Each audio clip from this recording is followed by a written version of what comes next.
So now we're going to go ahead and glue this board up. As you can see, I already got half of it done.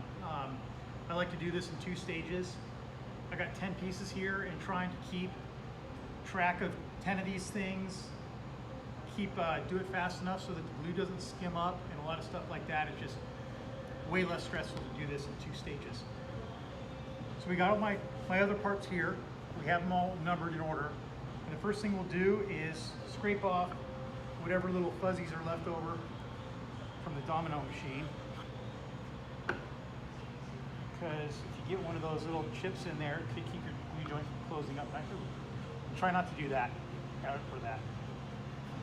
You just want to scrape it gently across and not gouge it.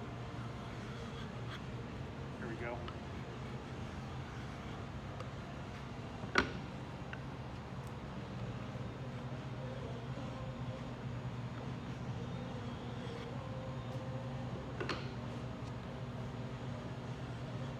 Okay, now we'll take got our 5 pieces here. We'll flip them up so that the glue surface is pointing up. You really want to try to keep everything organized as good as you can, because once the glue goes on, the fog of war sets in and it's really easy to get yourself mixed up and make a mistake. So do some prep work, get yourself planned out before doing it.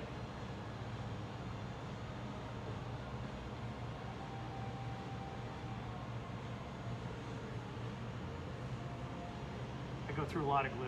For this batch of about 40 boards, I'll use up about 2 gallons.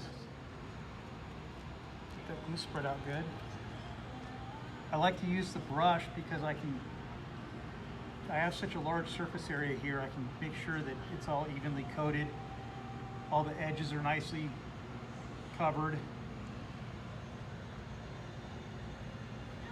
Okay, so there's that. Now we'll go ahead and put our dominoes in.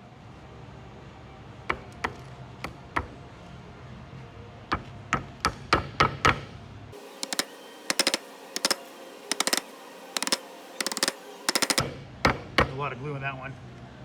That'll all squeeze through the grooves of the domino as I apply clamp pressure.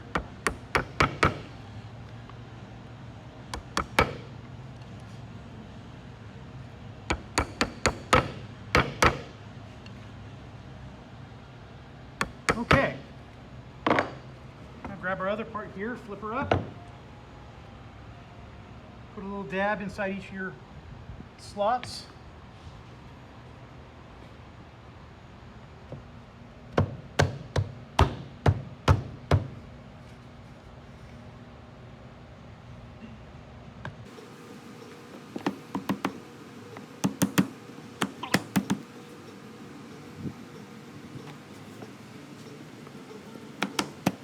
And like I said before, when I was doing these domino slots, they're really key to this style of board that we're making in keeping everything located.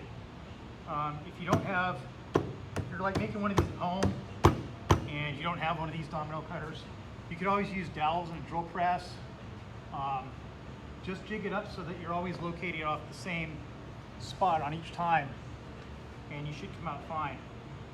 Or just glue these things up a couple at a time, and that way you can keep your lines all nice and where they're supposed to be.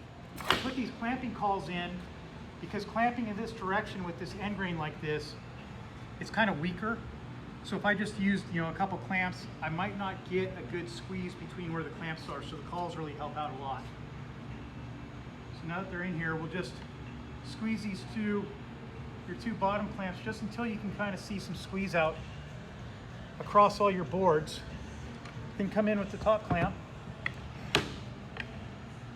crank on that a bit more. If you really go full-on gorilla action on your first 2 clamps here, you're going to end up with a board that's all cupped. So you want to get these opposing forces going on.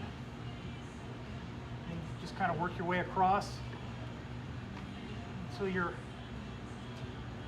internal torque meter tells you they're all the same. And you know you're good when you've got nice even squeeze out along the top, and then mostly along the edges. You want to make sure your edges are nicely got it nicely covered. Then we'll mark the time. Since I'm doing 40 of these things, I need to leave them in the clamps for about an hour. So this way I can come back to it a little bit later. And there we go, on to the next one. Thanks for watching.